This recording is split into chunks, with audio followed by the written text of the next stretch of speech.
ನಾನು ನಿಮ್ಮ ನೆಚ್ಚಿನ ರಮೇಶ್ ಸರ್, ನವೋದಯ ತರಬೇತುದಾರರು ಮತ್ತು ಇಂಗ್ಲಿಷ್ ಉಪನ್ಯಾಸಕರು ಕಾರಟಗಿ. ವಿದ್ಯಾರ್ಥಿಗಳೇ, ಫೆಬ್ರವರಿ 15ರಂದು ನಡೆಯುವಂತಹ ಮೊರಾರ್ಜಿ ಪರೀಕ್ಷೆಗೆ ನಾವು ಈಗಾಗಲೇ ಪ್ರಿಪೇರ್ ಆಗ್ತಾ ಇದ್ದೇವೆ. ವಿದ್ಯಾರ್ಥಿಗಳೇ, today I brought one more important chapter, that is preposition. ನೋಡಿ, ಪ್ರಿಪೋಸಿಷನ್ ಅನ್ನ ನಾವು ಎಲ್ಲಿ ಬಳಸಬೇಕು, ಹೇಗೆ ಬಳಸಬೇಕು, ಯಾವ ರೀತಿ ಪರೀಕ್ಷೆಯಲ್ಲಿ ನಾವು ಪ್ರಿಪೋಸಿಷನ್ ಅನ್ನ ಅಂಡರ್ಸ್ಟ್ಯಾಂಡ್ ಮಾಡಿಕೊಂಡು ಅದಕ್ಕೆ ಸರಿಯಾದಂತ ಉತ್ತರವನ್ನ ಹೇಗೆ ಕೊಡಬೇಕು ಅನ್ನೋದನ್ನ ನಾನು ಇವತ್ತಿನ ಕ್ಲಾಸ್ ನಲ್ಲಿ ಹೇಳ್ತಾ ಹೋಗ್ತೀನಿ. ವಿದ್ಯಾರ್ಥಿಗಳೇ, ಪ್ರಿಪೋಸಿಷನ್ ಅಂದ್ರೆ ಏನು ಅನ್ನೋದನ್ನ ನಾವು ಫಸ್ಟ್ ಅರ್ಥ ಮಾಡ್ಕೋಬೇಕು. ಪ್ರಿಪೋಸಿಷನ್ ಅಂತಂದ್ರೆ ನೋಡ್ರಿ, ಪ್ರೀ ಅಂತಂದ್ರೆ ಏನು, ಮುಂಚೆ. ಪೊಸಿಷನ್ ಅಂದ್ರೆ ಸ್ಥಳ. ಅಂದ್ರೆ ಒಂದು ನೌನಿನ ಮುಂಚೆ ಬಳಸುವಂತಹ ಶಬ್ದಗಳಿಗೆ ಏನಂತ ಕರಿತೀವಿ ನಾವು, ಪ್ರಿಪೋಸಿಷನ್ ಅಂತ ಕರಿತೀವಿ. ಯಾವ ರೀತಿಯಾಗಿ ನಾವು ಸೆಂಟೆನ್ಸ್ ನಲ್ಲಿ ಬಳಸ್ತೀವಿ ಅನ್ನೋದನ್ನ ನಾನು ಹೇಳ್ತಾ ಹೋಗ್ತೀನಿ ವಿತ್ ಎಕ್ಸಾಂಪಲ್ ಜೊತೆಗೆ.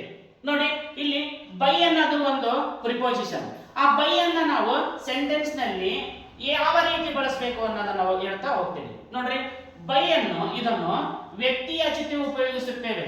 ಅಂದರೆ ವಾಕ್ಯದಲ್ಲಿ ಕ್ರಿಯೆ ನಡೆಸುವಂತಹ ವ್ಯಕ್ತಿಯ ಜೊತೆ ಬಳಸುತ್ತೇವೆ.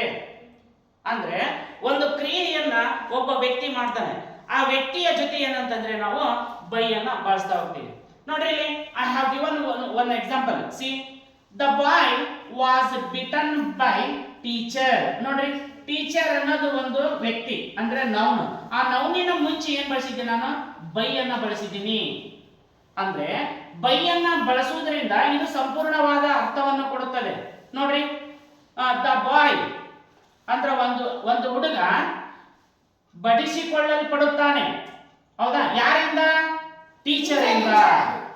ಅದಕ್ಕೋಸ್ಕರ ಏನಂತಂದ್ರೆ ನಾವು ಇಲ್ಲಿ ಬೈ ಅನ್ನ ಬಳಸಿದ್ದೇವೆ.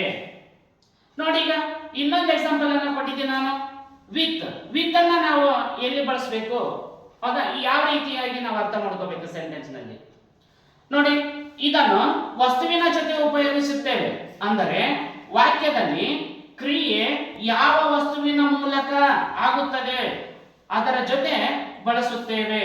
ನೋಡ್ರಿ, example, the boy was bitten with stick. ನೋಡ್ರಿ, ಸ್ಟಿಕ್ ಇದೆ ಅಂದ್ರೆ ಕ್ರಿಯೆ ಯಾವುದರಿಂದ ನಡೆದೈತಿ, ಇಲ್ಲಿ ಸ್ಟಿಕ್ ಇಂದ ನಡೆದೈತಿ. ಅಂದ್ರೆ ಸ್ಟಿಕ್ ಅನ್ನೋದೇನು, ಒಂದು ನೌನ್, ಒಂದು ಇನ್ಸ್ಟ್ರೂಮೆಂಟ್.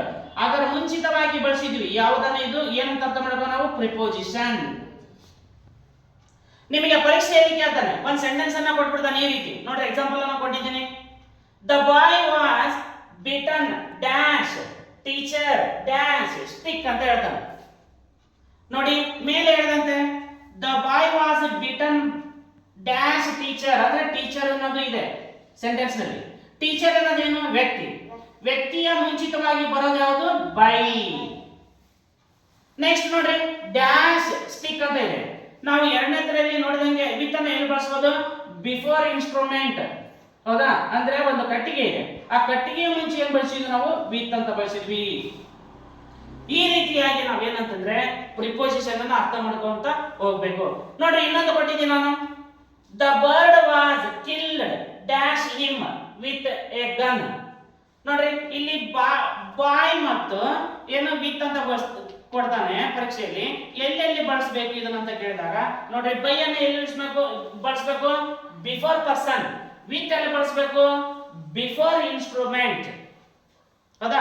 ಈ ರೀತಿಯಾಗಿ ನಾವೇನಂತಂದ್ರೆ ಬೈ ಮತ್ತು ವಿತ್ ಅನ್ನ ನಾವು ಸೆಂಟೆನ್ಸ್ ನಲ್ಲಿ ಈ ರೀತಿ ಬಳಸಬೇಕು. ನೋಡ್ರಿ, ಇನ್ನೊಂದ್ಸರಿ ಹೇಳ್ತೀನಿ. ಈ ಬೈ ಅನ್ನ ಏನಂತಂದ್ರೆ ಬಿಫೋರ್ ಪರ್ಸನ್ ಬಳಸಬೇಕು.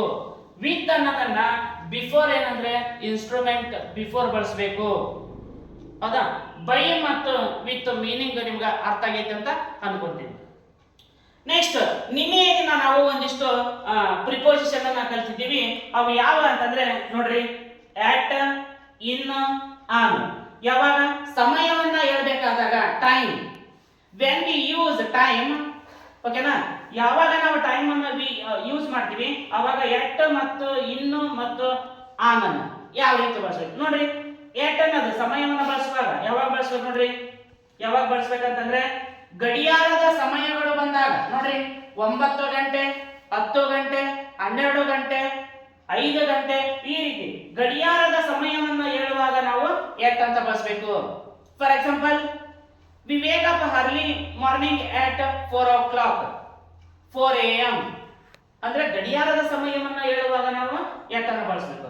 ನೆಕ್ಸ್ಟ್ ಇನ್ನನ್ನು ಯಾವಾಗ ಬಳಸಬೇಕು ನೋಡ್ರಿ ಇಲ್ಲಿ ತಿಂಗಳನ್ನ ಹೇಳುವಾಗ ಮತ್ತು ವರ್ಷವನ್ನ ಹೇಳುವಾಗ C I was born in March ನೋಡ್ರಿ ಇನ್ ಮಾರ್ಚ್ ಇನ್ 2010 ಅಂದ್ರೆ ಇಸ್ವಿಯನ್ನ ಹೇಳುವಾಗ ಮತ್ತು ತಿಂಗಳಗಳನ್ನ ಹೇಳುವಾಗ ನಾವು ಏನು ಬಳಸಬೇಕು ಇನ್ನು ಬಳಸಬೇಕು.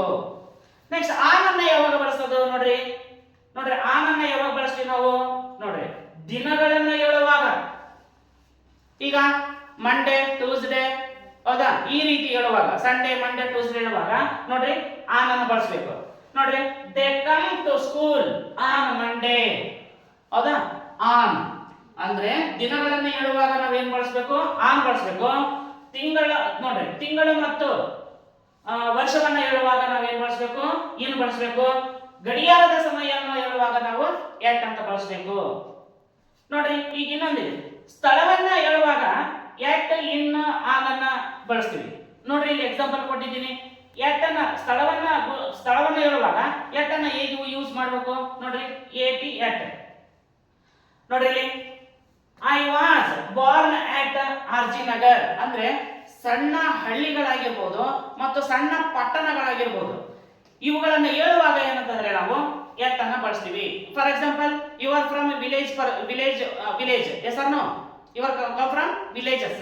ಆ ವಿಲೇಜ್ ಅನ್ನ ಹೇಳಬೇಕಾದ್ರೆ ಐ ಬಾರ್ನ್ ಓಕೆನಾ ಏನಂತ ಹೇಳಿದ್ರೆ I was born at RG Nagar Naganakal Ramanagar ಅದ ಸಿದ್ದಾಪುರ ಲೈಕ್ ದಟ್. ಈ ರೀತಿಯಾಗಿ ನಾವು ಸಣ್ಣ ಹಳ್ಳಿಗಳಾಗಿರ್ಬೋದು ಮತ್ತು ಸಣ್ಣ ಪಟ್ಟಣಗಳಾಗಿರ್ಬೋದು ಅದನ್ನ ಹೇಳುವಾಗ ಏನಂತಂದ್ರೆ ನಾವು at ಅನ್ನ ಬಳಸ್ತೀವಿ.